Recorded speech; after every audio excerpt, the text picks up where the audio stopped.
together. Given that a lot of us can't get out to travel about and run around like we'd like to right now, I think the best thing for us to do is to travel in the best mode of transport human beings have ever known. And can you guess what that mode of transport is? It's our imaginations. We are going to travel in our imaginations all over this world.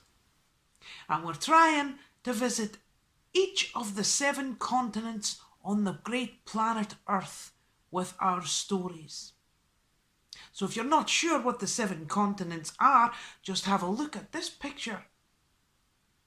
In our first video, we visited the continent of North America. And today we're going to visit a couple of continents with our stories. And the first continent that we're going to visit today is the great continent of Africa, with a story called The Yes, Sir, Chief. Now, once upon a time, in a village in Nigeria, there lived a chief called the Yes, Sir, Chief. And the reason he was called the Yes, Sir, Chief is because no matter what this man said, he could say that the sky was green, that the trees were blue, and that the grass was grey, and all of his court, all of his servants, they would all just reply with, "Yes, sir, yes, sir, yes, sir." I mean, seriously, if he said a wheel was triangular shaped and that baked beans were purple, "Yes, sir, yes, sir, yes, sir." Well, that was all well and good. Until one morning, when the chief woke up in a terrible stinking mood. Oh, he was so annoyed, and he stomped down to the breakfast hall, and before he had even managed to get a bite of breakfast in him, he called the whole court together. Now, the court were very worried when they saw the foul mood that the chief was in. "Oh no, what's going to happen today?" they said, but still they were like, "Yes, sir, yes, sir, yes, sir." "I have a problem," said the chief. Yes, sir, yes, sir. What might the problem be?" "Frogs," he said. Frogs, sir?" "Yes, frogs," he said. "Every night for the past few weeks I have tried my hardest to sleep, but every night all I hear is a chorus of, well, what noise do frogs make?" "Correct," he said. "Every night all I hear is ribbit, ribbit, ribbit, ribbit, ribbit, nip, nip, nip, nip, ribbit, ribbit, ribbit, ribbit, and it's really getting on my nerves." "So I've been thinking," said the chief. "I think that you all, every single one of you, as my servants and my court, should go out tonight and gather up every single frog in this village and send them away. I don't want one frog left in this village come the morning." And the court, they all looked at each other and shifted around in their chairs, but still they said, "Yes, sir, yes, sir, yes, sir." Now, while all this was going on, there was one single courtier at the back of the gathering. And in all the meetings, he would sit at the very, very back in the corner where no one could see him, and he just wouldn't say anything. Now, usually the chief found it quite easy just to ignore this man, but today, seeing he had not slept in so long and he was so crabbed, he was really irritated by this man, and he called out to him, "Hey, you! Yes, you, the one who sits in the back and never says nothing. I've told you my plan, and everyone agrees that my plan is a good plan. Apart from you, you just sit there with a face on and you never say nothing. Well, what have you got to say for yourself, man?" And the man, he looked at the chief and he just said, "Chief, all I have to say is that everything is connected." "Ah! Said the chief. "Okay, everybody, gather what you'll need. Tonight, go out and get rid of all those frogs. Okay, great guns." And sure enough, that is exactly what all the chief's servants did. They spent the entire night gathering up every single frog in the village and sending them away. Now, does that sound like a great idea to you? Because it doesn't sound like the best idea to me. It certainly doesn't. Anyway, that's what they did. And for a while, everything was just amazing. From the next night on, that chief got the best night's sleep he had ever gotten in his life, and he slept like a baby for days and days and for many weeks. Until one morning, the chief woke up in a great fine mood, and he went down to the breakfast hall, and just as he was about to take a bite out of some fine chicken, he felt that, oh, and then ow, then another one, and oh, ow, ow, ow, ow, ow, ow, oh, and then he started scratching and slapping and because there was mosquitoes absolutely everywhere. And he called together the court. "Are you having problems?" "Yes, sir, yes, sir, yes, sir," said the whole court, who were all itching and scratching and slapping at themselves, and the mosquitoes were flying all around them. Well, the chief was raging once again. He said to them, "I asked you all, was my idea a good idea? And you all said it was a great idea. Oh, fabulous idea, you said. And now look what's happened. None of you told me what would happen if we got rid of the frogs." "Yes, sir, yes, sir, yes, sir," they said. "We forgot to mention that part." And in the midst of all the itching and scratching, who walked forth?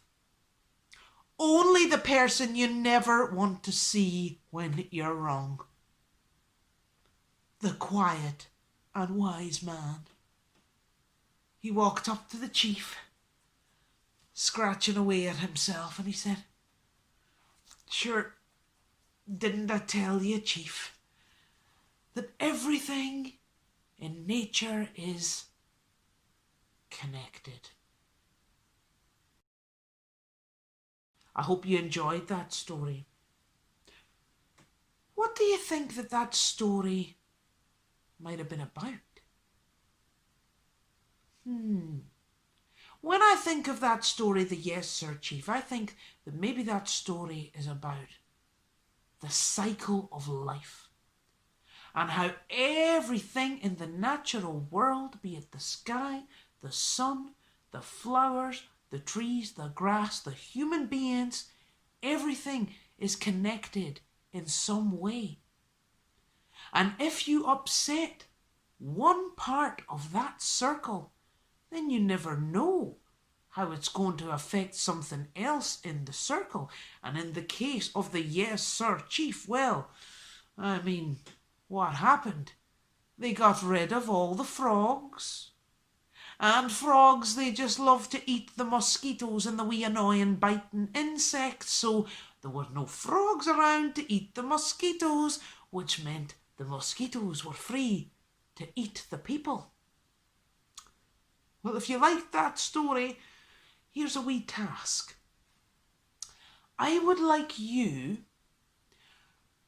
to get an adult to help you if needs be, and you could find out for me how many countries are in the great continent of Africa.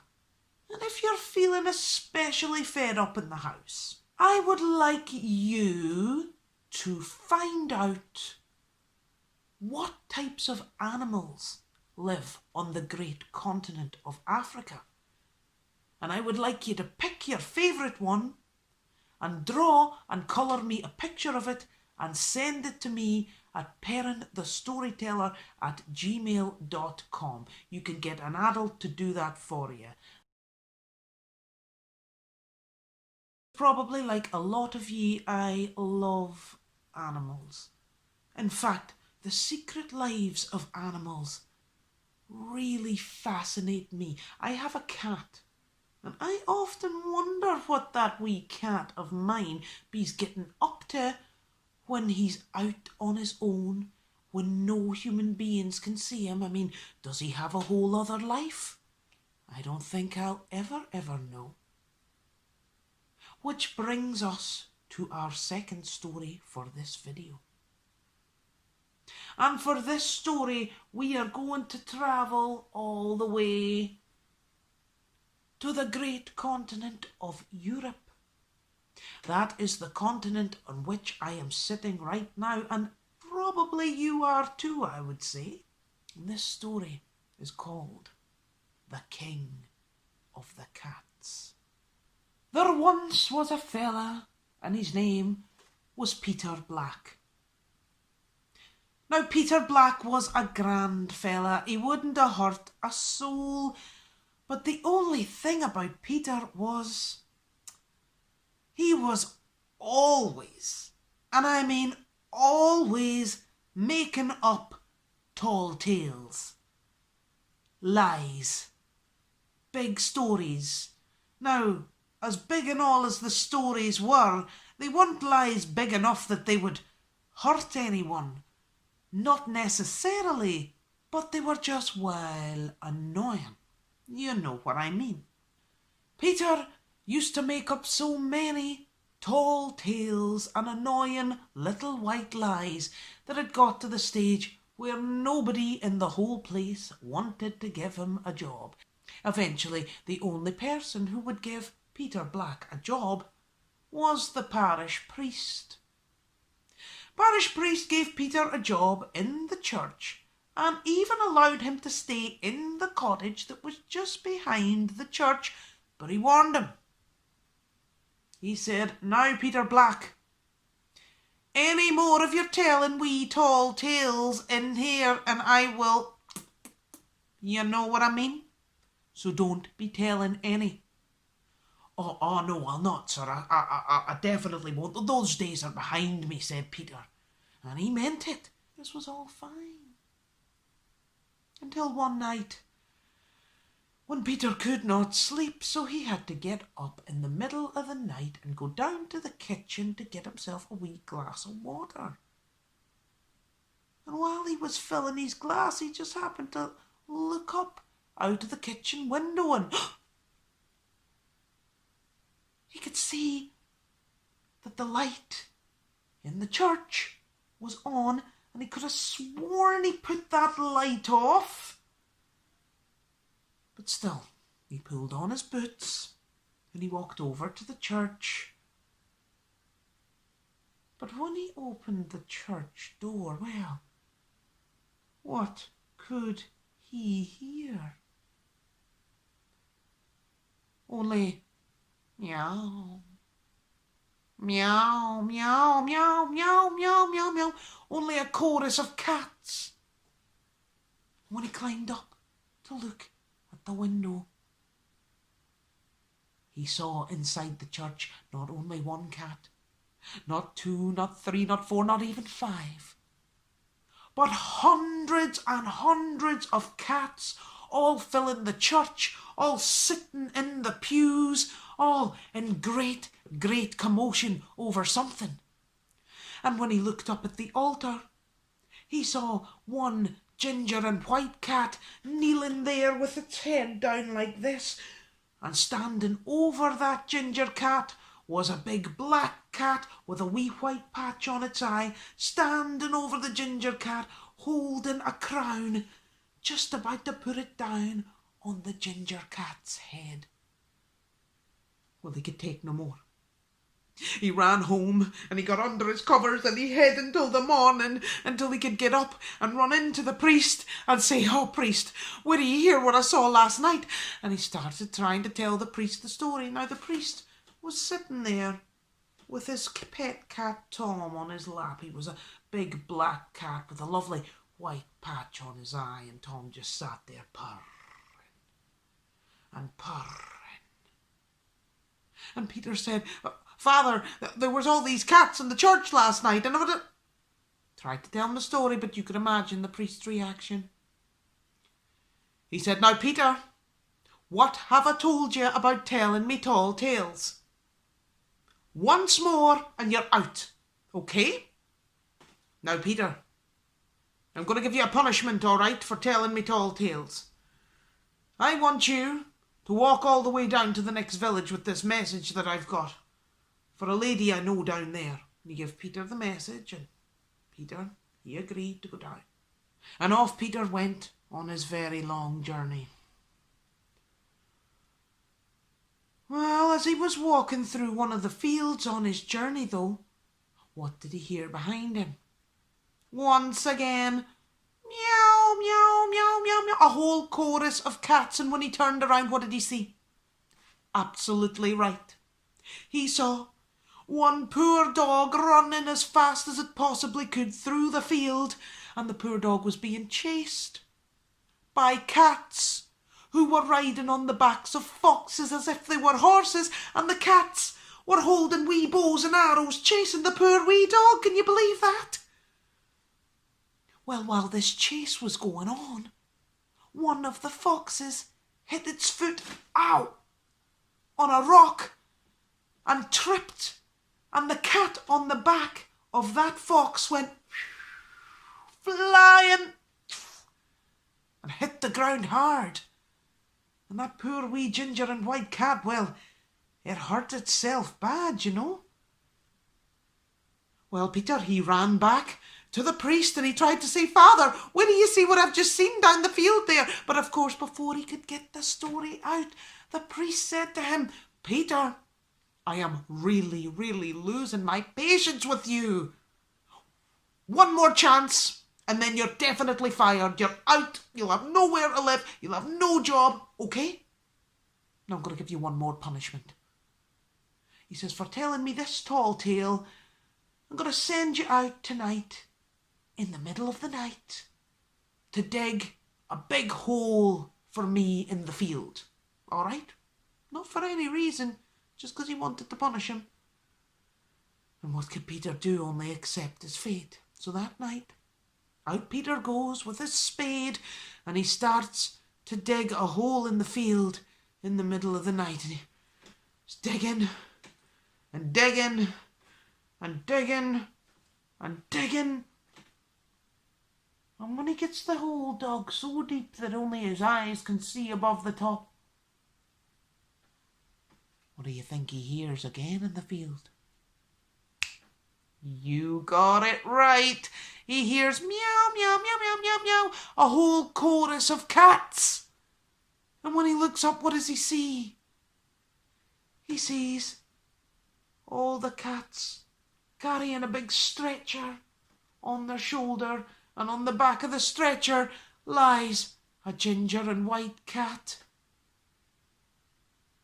And then one of the cats comes up to the hole in the ground, and he looks in, and he looks at Peter and he says,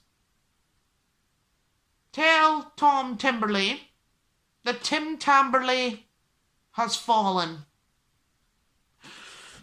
Oh, okay. And Peter, he freaks out and he runs home, gets under his covers and he hides till the morning, and that's it. He's decided he doesn't care what the priest says. He goes back to the priest's house and he's like, now listen to me, Father, for I'm telling you this is true. And again, the priest is sitting there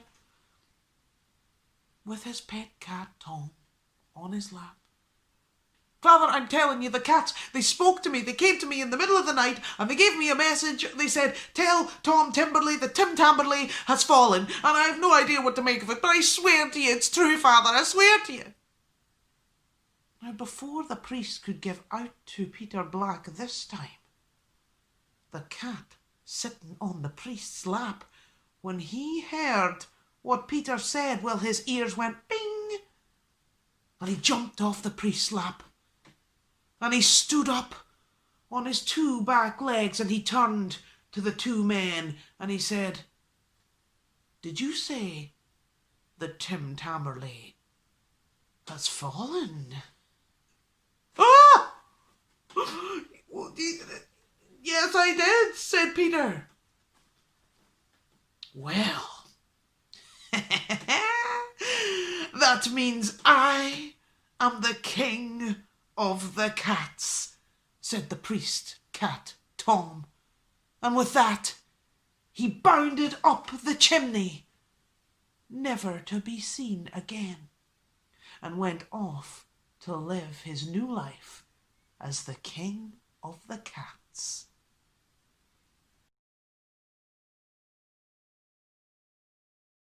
Now, if you liked that strange tale, as usual, I've a task for you.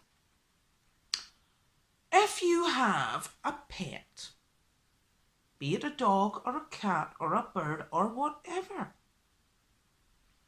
I would like you to make up your own story about your pet's secret life, about what your pet got up to one night when you weren't looking. Now, you can let your imagination fly. If your pet went to the moon, if your pet opened up a fashion clothing store, your pet can do anything in your story. I would really, really love to read your stories. And who knows, I might even share one on this channel. So if you would like to write your own pet story, you can get an adult to send it to me at perrinthestoryteller@gmail.com. Can't wait to read them. I have been Perrin the Storyteller. You have been a wee dote. And I'll see you later.